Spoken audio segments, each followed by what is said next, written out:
L'ouverture sociale au CNAM, c'est d'abord dans l'ADN de l'établissement, puisque c'est donner une chance à chacun. C'est sur cet idéal qu'a été construit l'établissement pendant la Révolution française. Et c'est, on va dire, un des idéaux qu'on continue de perpétuer, notamment en s'adressant à des publics qui n'ont pas eu la possibilité, pas eu la chance, pas eu l'opportunité de réussir dans l'éducation nationale d'abord, dans l'enseignement supérieur après, de la façon dont ils auraient souhaité. L'idée est très simple, c'est de s'adresser à des publics pour qu'ils puissent révéler leur potentiel, continuer dans l'enseignement supérieur et, on va dire, s'émanciper au sens révolutionnaire du terme en obtenant un travail dans la société. Moi, je viens d'un bac professionnel commerce et j'étais entre guillemets condamnée à soit m'arrêter au bac professionnel, soit continuer dans un BTS qui m'était spécialisé dans mon domaine. Mais justement, je voulais vraiment changer de voie et m'ouvrir à d'autres choses. Et justement, l'école Vaucanson m'a donné cette opportunité-là que j'ai forcément saisie. Il est clair que les bacheliers professionnels sont un peu les oubliés du système. Donc la réponse du CNAM, elle se veut très claire. D'abord, elle se veut, nous ne faisons pas attention au point d'entrée. C'est-à-dire que toutes et tous ont leur place au CNAM.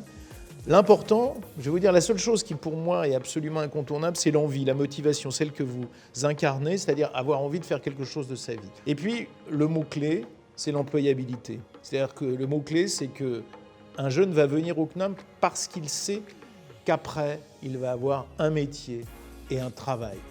Et aujourd'hui, la valeur fondamentale pour permettre de réconcilier un peu une jeunesse qui est aujourd'hui désemparée, notamment par la crise, c'est de lui proposer, de lui offrir, de lui permettre d'aller vers le travail.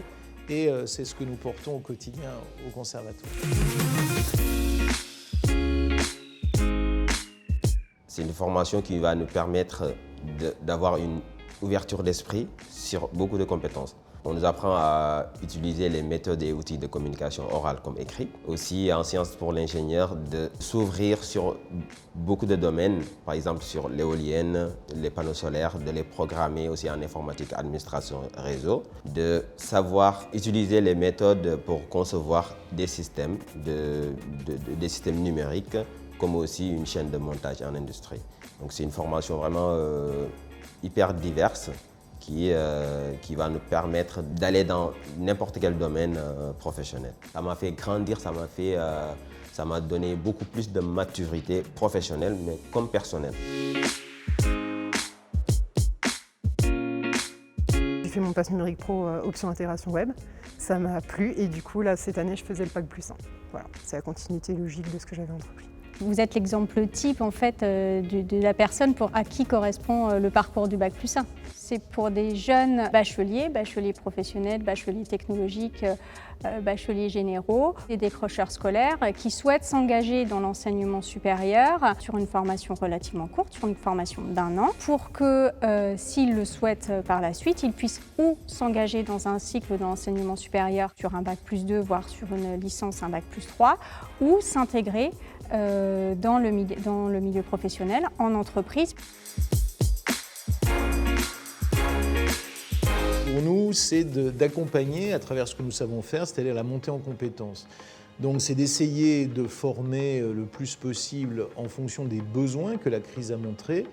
C'est aussi évidemment de nous saisir des difficultés. Nous savons qu'un certain nombre d'entreprises de notre pays vont connaître une crise, donc c'est assurer la reconversion. Donc on crée une chaire par exemple sur la question de l'hydrogène. On avance dans des domaines aussi type les assurances pour essayer de participer à la relance qui sera une relance économique et une relance sociale.